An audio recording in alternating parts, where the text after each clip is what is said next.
I told you can't trust these. Now Puffy done kill Tupac, man. 50 Cent went on stage last year and said this. Maybe I said it because you got Tupac. You know, and I know, that everyone believes that Diddy was involved in both these shootings and had a direct involvement in your brother's death. That is what the streets have said for 27 years. That's why 50 Cent said it. That's why Eminem has said similar stuff. Would you be comfortable saying that you believe Diddy had nothing to do with it? No, I wouldn't be comfortable saying that because I don't know. If you look at all the theories, the theory involving him is quite high on the list. Ron, any comments? Any comments on the trial so far? You gotta see the opening statement. He's having his day. He's having his day. He's having his day. We trust the justice system. Thank you, sir. God is good. Netflix's newest docuseries delivers a fresh, hard-hitting look into the life and tragic death of Tupac Shakur, subtly shifting attention back to the long-standing debates and public speculation surrounding music mogul Sean Diddy Combs. Without directly pointing fingers, the series revisits the tension of the era, the cultural forces at play, and the unanswered questions that have kept this story alive for decades, offering viewers a sharper, more intense perspective on one of hip-hop's most enduring mysteries. You know what the truth. Yeah. Check this out. We don't talk about things that are nonsense. We don't even entertain nonsense, my brother. So we're not even going to go there, with all due respect. But I appreciate you as a journalist asking. Thank you. Because you listen, 7 years ago, I'd have been like, yo, did you hire somebody to kill Pac? But no, you do it like a journalist. Yeah. No, I mean, we wouldn't even get into nonsense like that. You know what I'm saying? It's nonsense. Which we never believed, by the way. Yeah. In Sean Combs, The Reckoning, the filmmakers trace Diddy's journey to becoming one of hip-hop's most powerful figures, breaking down the rise that shaped his legacy long before his recent legal troubles made headlines. The series takes a closer look at his historically strained relationship with Tupac Shakur, which Tupac's cousin, William Lassane, says grew more tense over time. Set against the height of the East Coast-West Coast rivalry, interviewees describe the pressure, competition, and shifting alliances surrounding both icons, conditions that fueled rumors for decades and reignited conversations about the chaos leading up to Tupac's 1996 death in Las Vegas. Heard from the former president of Bad Boy, Kirk Burroughs, who alleged during this time, Diddy had him hiring a whole bunch of people and getting cars to drive to Las Vegas. And he is now very curious into why Diddy wanted to do this. And he said, in his opinion, he now believes that Diddy was behind taking out. William didn't hold back, describing the tension between the two stars as sharp and deeply rooted, suggesting Diddy may have felt threatened by Tupac's rising influence and growing independence. He encouraged viewers to look back at the broader context surrounding the 1994 New York shooting, stressing how chaotic that era really was rather than rushing to assign blame, and questioning how much anyone truly understood in real time. Music veteran Gene Deal echoed similar sentiments, pointing to the intense competitive pressure between the artists and suggesting the rivalry added yet another layer to an already volatile chapter in hip-hop history. Tupac blueprint and changed Biggs and Bad Boy in image. I get around, talked about how fly you was, how many girls you mess with, how many cars you drive, how much money you got, what you willing to do. He took his image. Pac was the first one on the scene wearing Versace shirts. He went and got the same Versace shirts Pac had. Which, all right, some dudes would do that. You would never catch me wearing something else, something that somebody else got. He was knocking down all the women that he thought Pac was knocking down. And what I mean is having sex with them. Why would you want to have sex with women you know for sure a dude that was once cool with you was dealing with? Alongside Williams' comments, Tupac's brother Mopreme has also made it clear that the circumstances surrounding Tupac's death still deserve deeper scrutiny. He believes every angle needs to be examined, especially the broader environment and the people connected to that turbulent era, so that the full truth, whatever it may be, can finally come into focus. Comment saying that you want to see how serious the Vegas PD is going to take this case, because Keefe D is people that he name dropped that you want to see if they're going to investigate. Yeah, absolutely.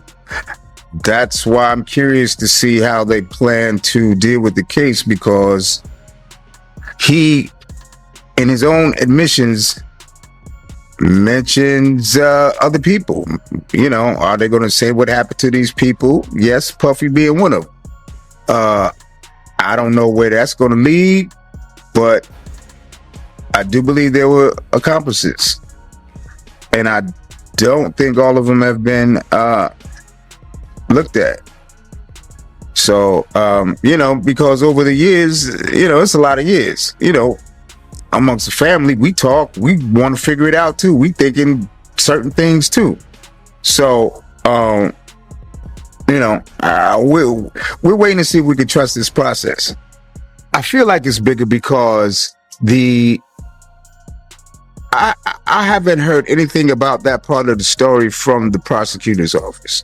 I haven't heard anything about Puffy from the prosecutor's office, even though Keefe D implicates him on these videos that they claim they're using to indict him. Even you got a Crip affiliate from somewhere, but you still not gonna talk about the guy that he mentions by name on the thing. Yeah, I mean, you know,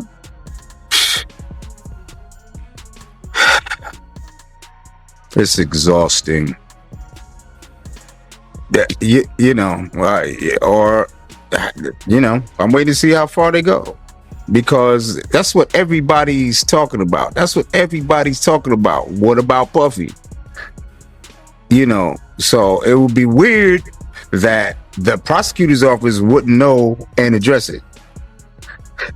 That's why I don't know whether to trust this shit or not.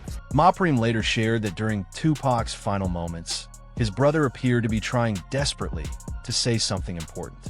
A moment that stayed with him ever since and continues to drive his determination to uncover what really happened. According to him, Tupac looked conscious, alert, and emotionally urgent, as if he was fighting against time to communicate something that never fully came out, leaving behind a silence that still raises questions today. Condition, because you got so many conflicting stories, right? You got some people that say that, you know, Tupac was moving in the hospital, he was, you know, talking in the hospital, but you being there, from your point of view, how was Tupac condition? By the time I got there, remember I was coming from LA, so by the time I got there, he had tubes in his throat, in his nose, in his mouth, so he ain't talk to me, not verbally. He was conscious. He was trying to talk. He did want to talk, but he didn't actually verbalize any words. I always, you know, that's gonna be one of the biggest mysteries in my life, because he was trying to tell me something. He was trying so hard. He was shaking the bed. He was looking at me, you know, with his big old eyes, you know, and I know he was trying to tell me something, but I don't know. Something else I want to ask you, because I think it would be appropriate before we get off the Vegas thing, last thing, because I know I did an interview with Napoleon, and they all gave me their reasons why Afeni pulled the plug because of his condition, but I mean, it would be more appropriate since you was his brother. Afeni, her decision to pull the plug on him, from your point of view, what made her pull the plug, respectfully? Because he had already flatlined a couple of times. And she didn't want him to keep going through that. I think it was like twice before she, you know, let him go. And that's reasonable. You know what I mean? When I was, you know, when I found out, you know, I could live with it more. Kurt Burrows, once a top executive at Bad Boy, later reflected on how the growing friction between Tupac and Diddy may have shaped the chaos of that era far more than he realized at the time.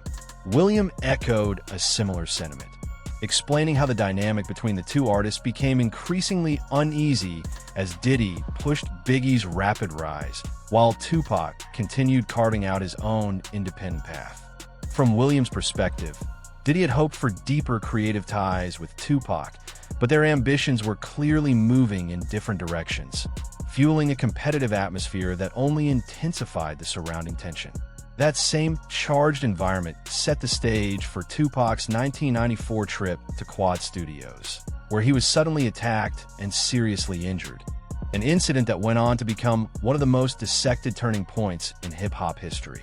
While Diddy, Biggie, and others were reportedly in the building that night, authorities never linked them to the assault. Still, Tupac's later comments about his doubts and feelings continued to spark debate, interpretation, and lasting controversy among fans. Both Diddy and Biggie consistently denied any involvement, insisting they had nothing to do with the Quad Studios attack. Meanwhile, music veteran Gene Deal offered a different perspective, suggesting the incident reflected the high-stakes pressure and rivalries that defined the era. The series uses these conflicting accounts to underscore the complicated, often tense relationships of 1990s hip-hop, where ambition, competition, and loyalty collided in one of the genre's most scrutinized chapters.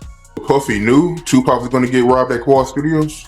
Well, I don't think I'm not going to say he knew exactly he was going to get robbed, but he knew he was going to get dealt with. Because he was up there with Andre Harrell, and he was with Jimmy Henchman.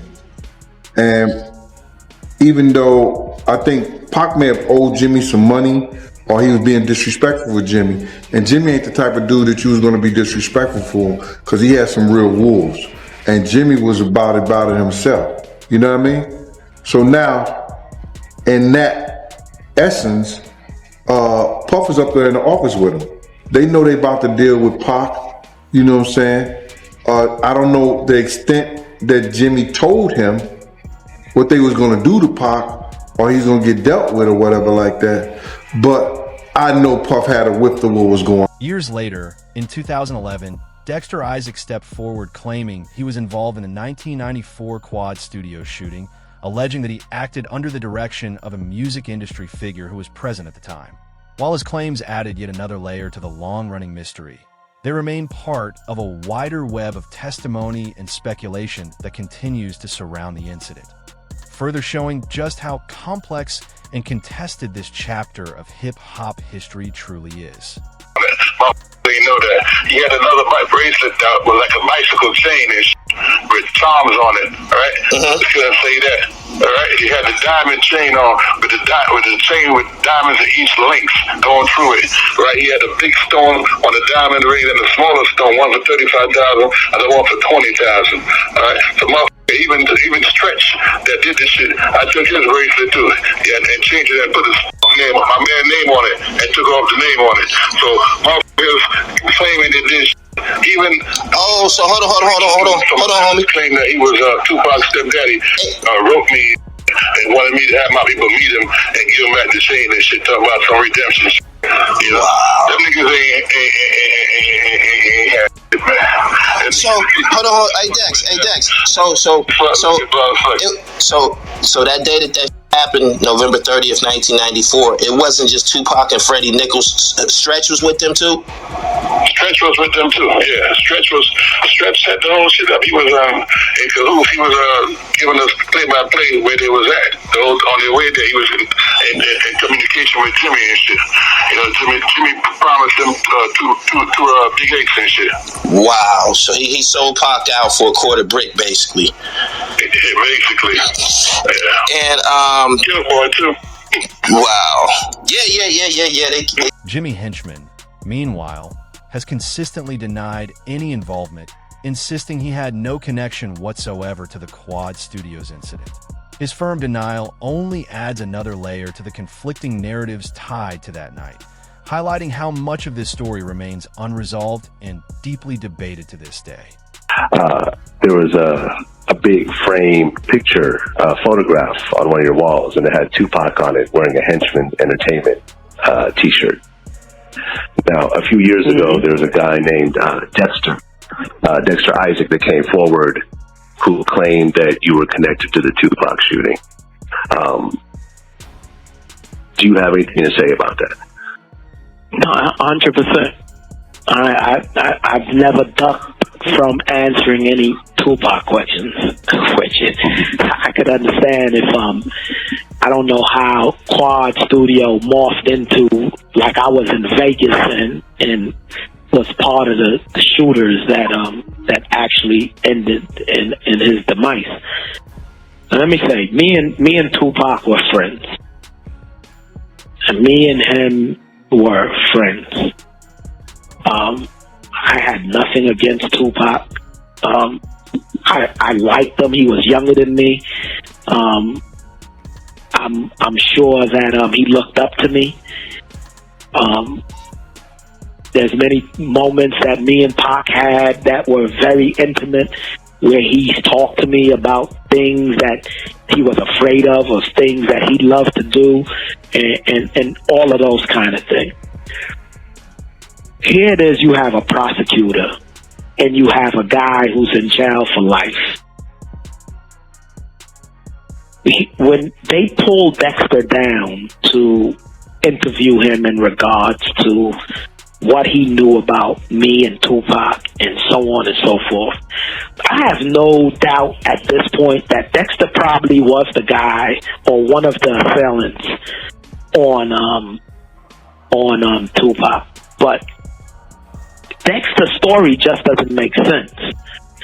Dexter tells a story that I wanted a ring for my fiance, and so I tell him to get the diamond ring from Tupac so I can give it to my fiance, and so on and so forth. He tells this magical story. The only person that can believe such a story is Todd Kaminsky, who was the prosecutor who was trying to make something out of nothing. Slightly varied to avoid duplication while keeping the same message. Once again, Jimmy Henchman pushed back strongly against the allegations, maintaining that he played no role in what happened at Quad Studios. According to him, the accusations don't align with reality, but his response only deepens the divide between the competing versions of events, reinforcing just how much uncertainty still surrounds this moment in hip-hop history. Just to make it clear, man, when Puffy came to LA, you used to give him protection, right? From the Southside Crips, because he was scared of Suge Knight? It speaks for itself, my brother. He was playing chess, and I guess we was playing checkers, cuz. So he was really scared of Suge Knight like that, yo? That's what it looked, that's what it sounded like, yeah. Yeah. Keith D later described feeling genuinely terrified as tensions continued to escalate, explaining that the feud between Tupac and his rivals intensified significantly after the release of Hit 'Em Up. He recalled the atmosphere as highly charged and volatile, with conversations reflecting the extreme pressure and high stakes of the time. The documentary uses these accounts to show just how dangerously competitive the hip-hop world had become, surrounded by fear, rivalry, and unrest among its biggest names. Right. Can you talk about that? Yeah, so there's, Keefe D claims that there is this ongoing conversation. It happens on 3 different occasions. But most specifically when he and Puffy are at this place called Greenblatt's Deli on Sunset. And they're there. Things have spiraled out of control. Puffy's really concerned about, the welfare of his safety. And he tells Keefe D, man, I just need you to take care of this situation with Suge and Tupac. It's out of control. Tupac's on vinyl talking about killing all of our kids when they grow up. And, it's just become this really serious conflict. And he says, I just need you to take care of him. And Keefe D's like, that's no problem. That's what we do. And so an agreement was made, according to Keefe D, for an amount of money. And they kind of just let it go at that point in time. But of course, Keefe D knows in the back of his mind, this is what Puffy wants done. and they all end up out in Las Vegas. Suge's out there. Well, before you say that, there's a couple things I want to talk about for Vegas. So when you say that Keefe got offered an amount of money, according to him, was there a dollar amount? Yeah, so there was a dollar amount. But I think that, the nuances of this conversation are that, like, man, I'll give you $1 million, whatever it takes. It's like exaggerated speech. But of course, when we interview Keefe D, he's like, yeah, that's what the agreed amount was, $1 million. So according to Keefe, he's claiming that Puffy offered him $1 million to kill Suge or Tupac? Both of them. Yeah, both their names came up. And according to Keefe D, he says, Tupac's put himself on the list by all the talking that he was doing. But it was really about Suge, because it was Suge's muscle that Puffy was. Beyond the controversies surrounding Tupac, Diddy has long found himself at the center of speculation and rumor tied to other major moments in hip-hop history, reflecting the intense scrutiny and fascination that have followed him throughout his career. The documentary examines how these swirling stories, whether proven or not, help shape an era defined by tension, competition, and intrigue. That Diddy paid him $1 million to try to take out Tupac and Suge Knight. Investigators early on already zeroed in on Keefe D because he is the uncle of Orlando Anderson, who was the main suspect in Tupac's unaliving. During this time, they believe that Keefe D was also in Vegas, and this is things that we have heard him say over the years in his multiple interviews, and one reason why he's on trial for the unaliving of Tupac. But then investigators really started to get curious when they found out that Keefe D was at the Peterson Museum the night that Biggie was unalived. Back in 1997, at the height of this investigation, police actually raided Keefe D's house for gang activity, and they seized one of the vehicles that were at his house because it matched the Chevy Impala description of the person who drove away after Biggie was unalived. Keefe D was a shot caller for the Southside Crips and the uncle of Orlando Anderson. It was determined that Keefe D had been in Las Vegas along with his nephew Orlando the night Tupac was shot. Additionally, Keefe D's name had come up in the original Biggie investigation when it was discovered that he was at the party at the Peterson and he had access to a Chevy Impala. After Tupac was shot, there was rumors on the street that Bad Boy Records owed the Southside Crips $1 million. After seizing Keefe D's vehicle and raiding his house for gang activity, this is when investigators would first try to question Keefe D if he had any involvement in Biggie's unaliving. And at this point in time, he really didn't talk, and he told them that they were barking up the wrong. Kurt Burrows recalled the unusual circumstances surrounding the night Tupac was shot, including the group's decision to travel separately to the Mike Tyson fight, an odd detail that added another layer to an already chaotic night. The series also revisits Keefe D's recollections of what happened next, while repeatedly emphasizing that Diddy has consistently denied any involvement and was never named a suspect by Las Vegas authorities. Beyond the events of that night, the documentary digs into the deep-rooted tensions and rivalries that shaped Tupac and Diddy's relationship, capturing the blend of ambition, conflict, and scrutiny that kept the hip-hop world on edge and still fuels debate decades later. A little story to what I heard from somebody that I know is not, I know she's not lying because she had no reason to lie. First, she told me she saw somebody doing something to him, and she walked in and she thought, he didn't, he never said nothing. He didn't even acknowledge her. So she's thinking she's under the radar. Next thing, she's hanging out in Miami, and, she comes back and says she don't know what happened, and she woke up, and so, What did she say she saw? Someone giving him head. That's as far as I'll go, and then you could do the math. Were they famous? Did she say they were famous? Oh, no, they wasn't famous. They was an assistant working with her. Yeah. So. An assistant. I want to guess, but I'm not. She didn't tell me who no, it's not somebody that you would know. It was somebody that, she came there. She worked doing photography and, some type of media work where they shot ads and things like that. They were there to work, and she walked in the wrong bathroom and caught the wrong thing. Oh, wow. So, if she got drugged, it probably was some videotapes made to tell her to shut the hell up and don't repeat what she saw. But Tupac's death isn't the only story the documentary brings into question. It also turns the lens toward Diddy's relationship with Biggie, raising doubts about how genuine and straightforward that bond really was. According to those closest to the situation, the reality was far more complicated than what the public ever saw, revealing a layered mix of loyalty, ambition, and underlying tension that defined one of hip-hop's most talked about partnerships.